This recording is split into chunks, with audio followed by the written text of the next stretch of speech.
La película comienza en una granja donde rápidamente conocemos que una gallina hace las mismas caras que yo haría después de comer tacos de 5 por 10 pesos. En eso da luz a un huevo llamado Toto, que vaya nombre. Si creías que ponerle Vinicius o Guiñac a tu hijo era humillante, esta señora se lleva las de ganar. Este huevo nace con un peinado muy particular y desde ya entendemos que los huevos al nacer tienen habilidades muy desarrolladas como correr, caminar y la habilidad de hablar, lo que desde luego nos deja muy mal parados a los humanos, que todo esto nos lleva años. Este huevo solo tuvo como 30 segundos para ser criado por su madre, que es más de lo que tuvo el pobre de Doofenshmirtz. En eso su madre vio las películas de John Wick y tiene un combate contra el granjero, pero obviamente pierde, y todo esto desencadenará lo que vendría siendo el contexto y meollo de la película. Toto de pronto se entera que los huevos son llevados al supermercado para venderlos como comida a los humanos. Y sí, sé que es ficción y todo, pero aquí hay algo raro, y es que supuestamente los humanos no pueden ver ni escuchar a los huevos, pero algo que no tiene mucho sentido, o al menos no para mí, es que no los pueden ver hablar ni nada. Pero digo yo que a la gente se le haría raro ver comida que se mueva, o huevos encima de una gaviota, o huevos brincando. Y sí, sé que es una caricatura, pero al menos el concepto es algo raro. No es como la película rara esa de la fiesta de las salchichas, donde al menos tenemos la explicación de que la comida veía a los humanos como dioses, por lo que es entendible hasta cierto punto que no quisieran moverse o hacer algo que los comprometiera con los humanos. Aunque bueno, también en esa película los humanos eran idiotas, así que ni tan mal. A todo esto, a Toto y los demás huevos que los acompañaban se los lleva esta doña a su casa y ahí conoce a un montón de nuevos huevos. Y llegados a este punto, la verdad es que se nota que es de otra época la película, no solamente por la animación, sino también por el humor que maneja, ya que tiene un montón de estereotipos que hoy en día serían cancelados muy probablemente. Pero aquí los personajes más importantes son Willy, un huevo vigilante, y el comandante. Ellos le cuentan a Toto todo lo que pasa en esa familia y que ellos siempre desayunaban huevos. Por lo tanto, a ellos les surgía escaparse de ahí. Entonces idean un plan y por pura mala suerte le toca a Toto rifarse el físico, literalmente hablando, y tiene que correr para sacar al gato del cuarto. Así que se va y encuentra a otro estereotipo, porque ya saben que en aquel entonces cuando un personaje era negro le ponían acento cubano-dominicano, y con este huevo de chocolate no iba a ser la excepción. Sello de exceso de clichés. Después de un rato, Toto idea un plan para dejar noqueado al gato e irse junto al resto del grupo, pero los muy cabrones, pese a que gracias a Willy y Toto lograron salir, los abandonan. Sello de malos amigos. Como estos tipos los abandonaron, ambos se quedan en ese lugar otra noche más, pero en eso ven un rayo de esperanza,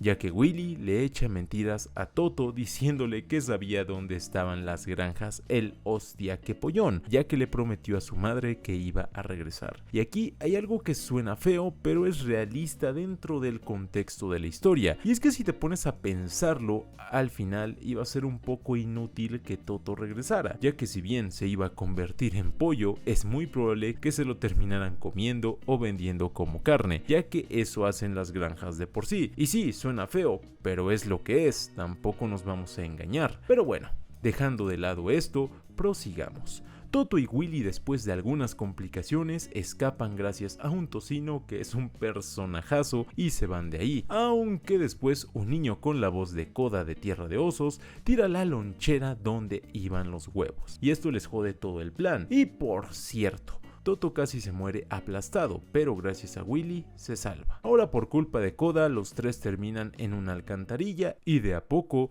Toto se va dando cuenta que Willy no sabe nada de cómo llegar, pero hace como que le cree, y en eso dos tlacuaches con un acento entre norteño y tabasqueño se los llevan para comer. Pero gracias a que uno de ellos es medio tontito, pues los tres se escapan. Y algo que siempre me pregunté es cómo diablos la rata escapa de ahí, porque después la vemos tranquilamente afuera, cuando realmente creo que no habría manera lógica de escapar de esa llave de agua. Pero bueno, nuestros protagonistas llegan a la típica feria de los pueblos, en donde te comes un churro y te quedas una hora en el baño. Y todo sale bien, ¿correcto? Pues exactamente, porque casualmente van a parar al lugar en donde hay huevos de reptil, y ahí conocemos a Coco, que es el huevo de cocodrilo, a Serp, que es el huevo de serpiente, y a Iguano, que es huevo de iguana. Sello de wow, qué original. Esto está al nivel de llamarle Sirenia a una sirena, como lo hicieron en Piratas del Caribe. En fin, estos tipos son comandados por un cocodrilo que por alguna razón odia a los huevos de gallina. Y su hijo Coco demuestra ser bastante idiota e inofensivo, y de hecho, a diferencia de su padre, que es alguien visiblemente cruel y malo, Coco es inocente y torpe. De hecho, Serp es más parecido a su padre y este tipo sí que es malo. Por lo tanto, cuando iban a darles una paliza, unos huevos acróbatas interfieren y les salvan la vida.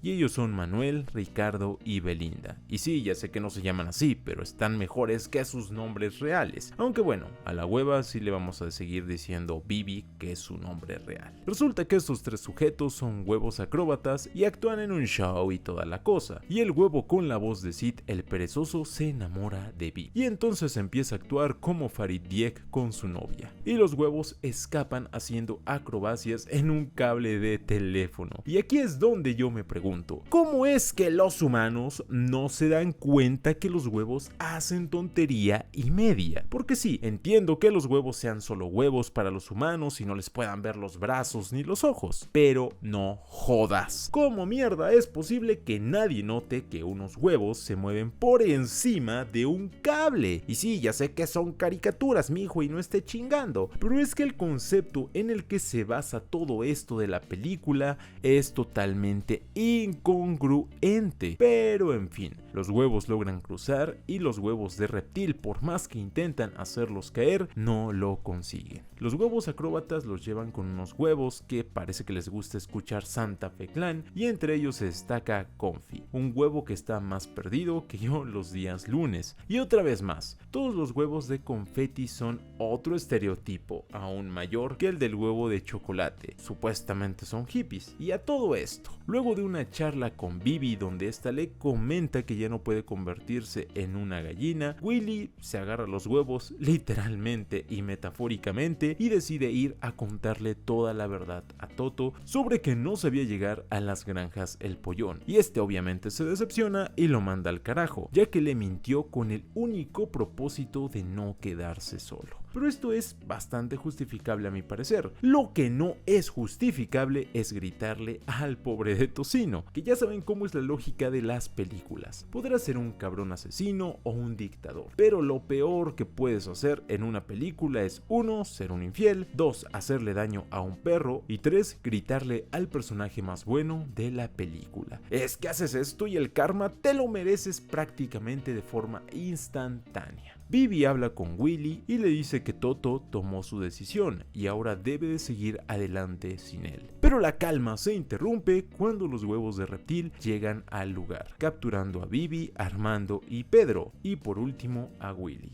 Además, por si fuera poco, también matan accidentalmente a algunos huevos de confeti, aunque bueno, más bien los rematan, ya que los huevos de confeti serían básicamente zombies, o sea, son huevos que ya murieron y los revivieron echándoles confeti, lo que es algo turbio si te pones a analizarlo. Y esto hace preguntarme lo siguiente: ¿realmente qué le da vida a los huevos? Ya que, por ejemplo, tenemos a los huevos normales que se suponen están vivos porque en un futuro serán un animal vivo, pero después tenemos al huevo reggaetonero que está vivo pero es un dulce, o sea, no tiene ningún ser vivo dentro. Por lo tanto, con esto se confirma que no debes de ser huevo de un animal para estar vivo. Pero ahora aún peor, ya que tenemos a los huevos de confeti, y estos son huevos que ya murieron pero vuelven a revivir, o sea, es un poco what the fuck todo esto. En fin, no le voy a dar más vueltas porque si no voy a explotar. Pero creo que el punto se entiende bien y es algo confuso a decir verdad.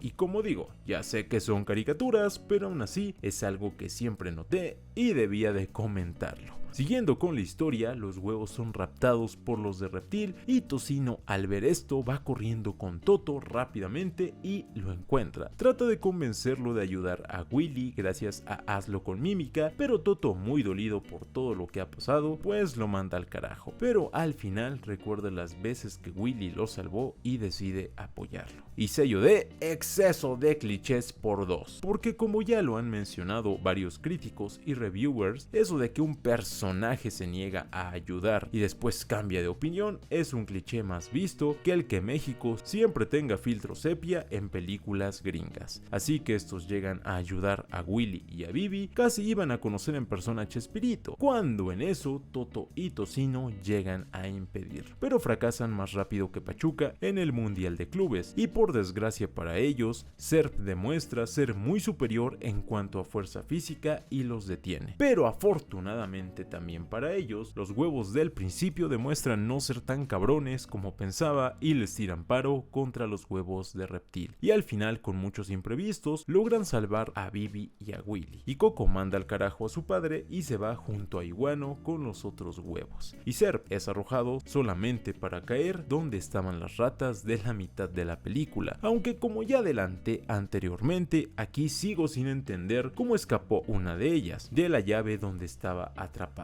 Pero en fin, Serp se los madrea a ambos y no volvemos a saber de estos personajes. Toto se va con Willy y Tocino a las granjas El Pollón, montados en un pájaro con un excelente soundtrack de Coldplay de fondo. Los tres llegan finalmente a la granja, pero solamente Toto se queda, aunque aquí me queda una duda. Y es que según Toto les quedaba poco tiempo antes de estar podridos, por lo tanto se echarían a perder y morirían en caso de no transformarse en gallo. Pero en el caso de Vivi, ella ya se rompió, por lo que técnicamente no correría el riesgo de podrirse, o al menos no en un tiempo tan inmediato. Pero en el caso de Willy, esto parece no preocuparle. Y no sé yo, pero digo que es para que se preocupara un poquito más, por lo que le pudiera suceder en caso de no convertirse en gallo. Pero en fin, después de llegar pasan unos días y Toto finalmente se transforma en un pollo y todos festejan y se acaba la película.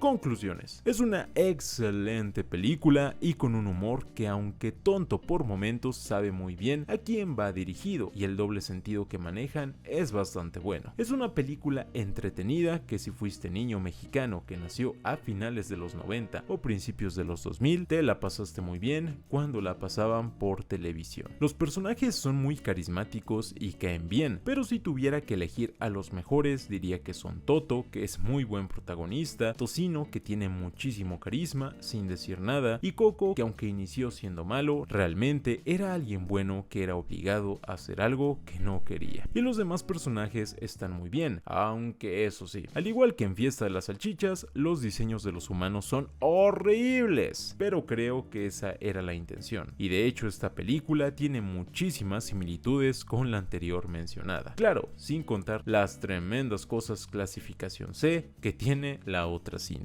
Y algo que no comenté pero es muy bueno es que, similar a Pixar, esta cinta cuenta con escenas postcréditos donde los personajes parece que realmente son actores, y de cara al humor de la cinta es algo que queda bastante bien. En fin, si tuviera que darle una nota, claramente teniendo en cuenta el tipo de película que es, yo le daría un 8 sólido. Es entretenida y que siga siendo recordada casi 20 años después, sin duda tiene mucho mérito. Así que también le vamos a dar el sello de recomendación.